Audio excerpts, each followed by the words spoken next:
Добро пожаловать на мой канал. Сегодня вы узнаете топ-20 важных слов на казахском языке на тему время, период. Каждое слово несколько раз повторяйте.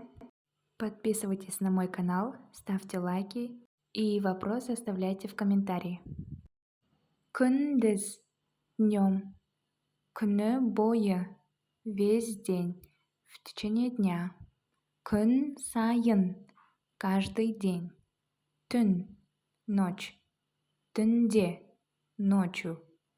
Түн ортасы, полночь. Таң, утро. Таңертең, утром. Түс, обед. Түсте, в обед. Кеш, вечер.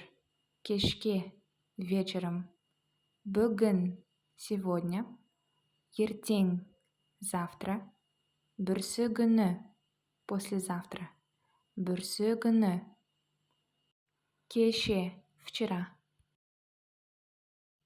Алдыңғы күні, позавчера. Алдыңғы күні. Қазір, сейчас. Қазір. Сосын, потом. Жақында, скоро. Жақында. Онда, тогда. Казах тілін үйренушілер. Надеюсь, вам было полезно это видео. Если вам понравился этот урок, то ставьте лайк, подпишитесь и нажмите на колокольчик.